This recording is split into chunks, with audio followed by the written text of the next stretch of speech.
We hear another parable from Luke's gospel and might still try to sort out what it exactly means. I remember years ago when I was at a previous parish, what I enjoyed doing, we led a Bible study on the Gospel of Luke for about a 9-month period, meeting together twice a month. There was a group of about 15 people, and they were really eager to grow in understanding of Scripture. And so we gave people background. It's good, like we do that often in a homily, giving them some guidance of the context and the greater meaning. And in addition to that, which was intellectually stimulating, we continually said throughout the series, and obviously we're called to do this anytime we read the Bible, not only to get that intellectual understanding, but to be open to how our heart and soul can be touched by the Lord.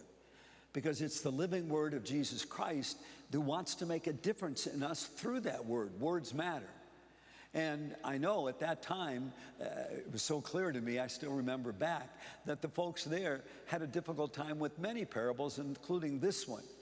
At least at first glance, it can certainly seem like here's this Pharisee who's doing everything right, he's paying tithes, he's devoted and everything, but he's being put down, and this tax collector that basically ripped people off and worked for the Roman Empire is being held up. I mean, what's that all about? And in the midst of that, something I would often do, we do it here too, is with the group I'd say, okay, how does this speak to you in any way? As we gave a little more understanding, is there something in this parable you needed to hear? Is there something in this story that you resonate with? And I give credit, this one woman who was in the group, she shared, and she, very vulnerably, if you will, and she talked about her own life, and she basically said to the group, and then told the story, that gospel really spoke to her powerfully, and certainly in a way that she could look back in her life and see how she was caught up in not the way of God. She mentioned that in her story that her mother, who had died a few years earlier, but her mother, in her last months of her life, this daughter, was very attentive to her mother, very caring, doing everything and anything she could for her, which was good and beautiful and centered in her faith.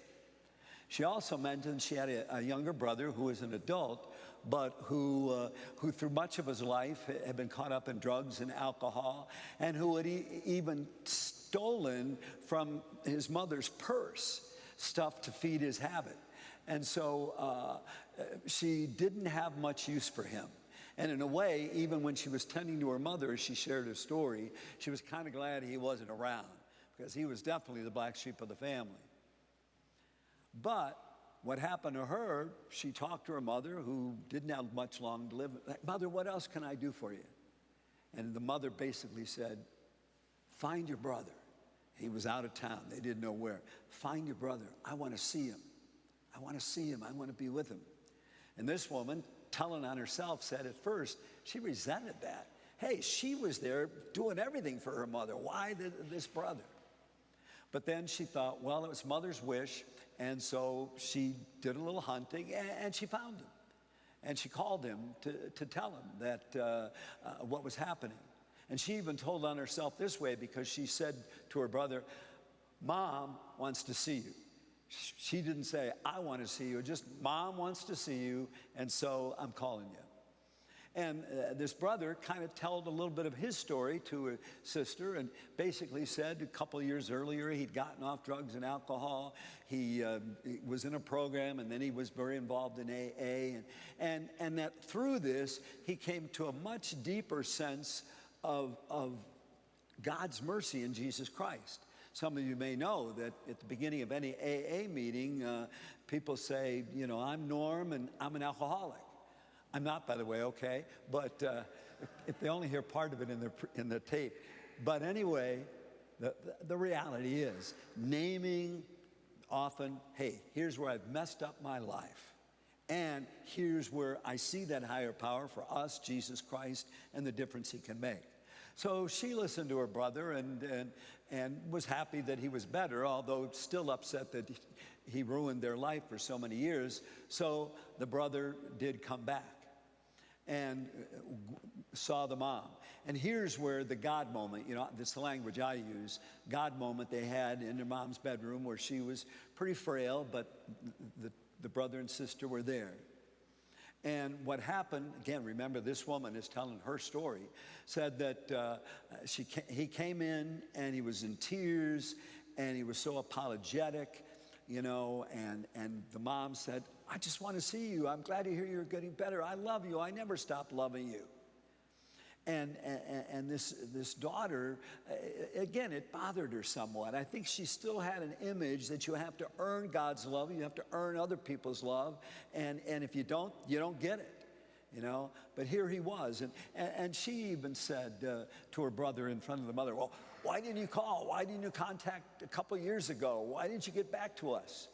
And he basically said that he had been filled with such shame.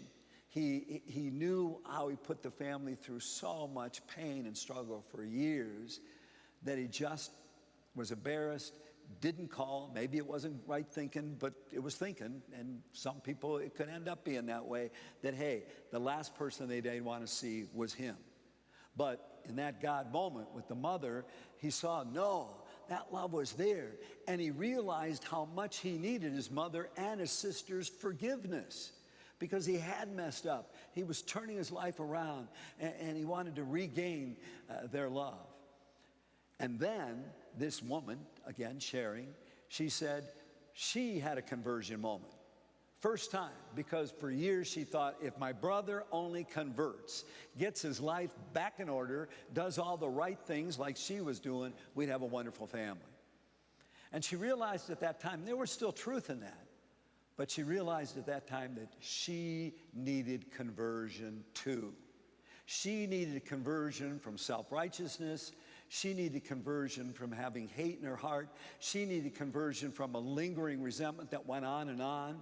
And as she realized when we talked further, she was so preoccupied with some understanding in judging her brother that basically she realized in that moment she never really prayed for him. And she knew that because mom was saying, I prayed for you every day. I prayed that you'd come back. So it was good for this woman. Hey, isn't there a caution for all of us of the reality of self-righteousness? That's probably one of the biggest sins that we can be blind to when we're doing everything right and good and loving, how we consider, and we're very ready to put somebody else down. That brother and sister with their mom, a few months later, mom died. And because they had been reconciled, they came together to plan her funeral. And so grateful that grace of God touched each of them and brought them together. But I want to go back to that because this gospel really proclaims this in so many ways. Notice at the very beginning of this gospel, Luke is reminding us, Jesus addressed this parable to those who were convinced of their own righteousness and despised everyone else.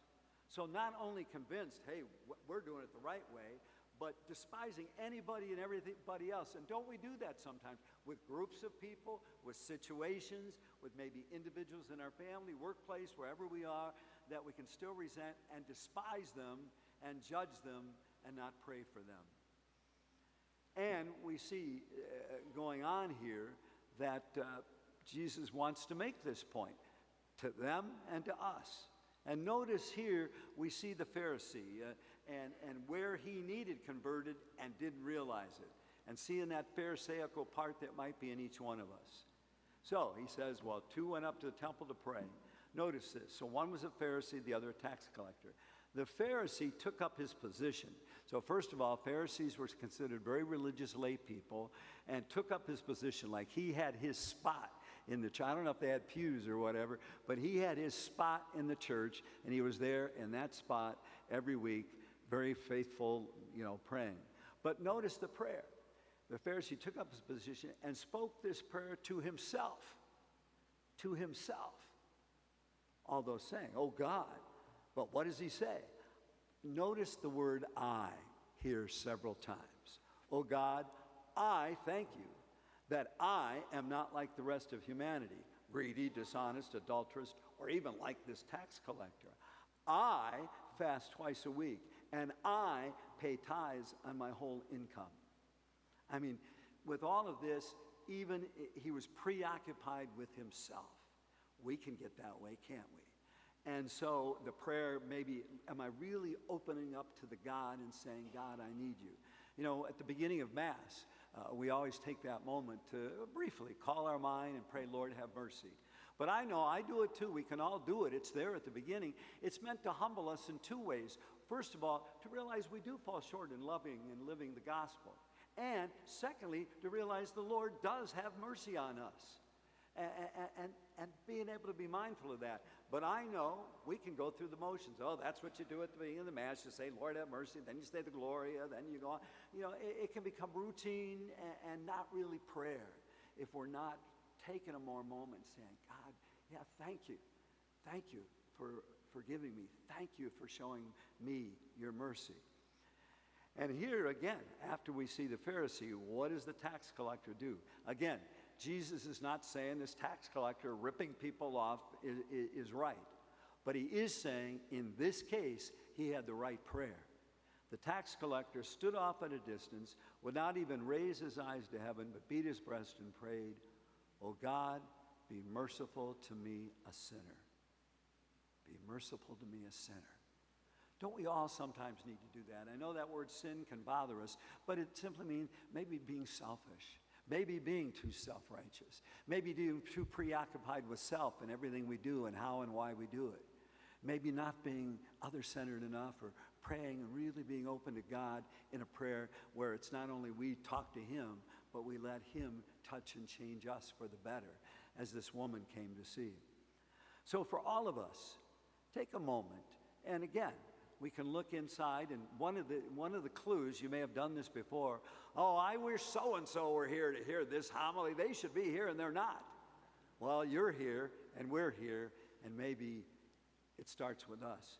Take a quiet moment. We're going to have another brief comment later, but take a quiet moment and see if there's anything in this that we need to come before the Lord, and maybe before other people, and love them and pray for them and not judge them and put them down.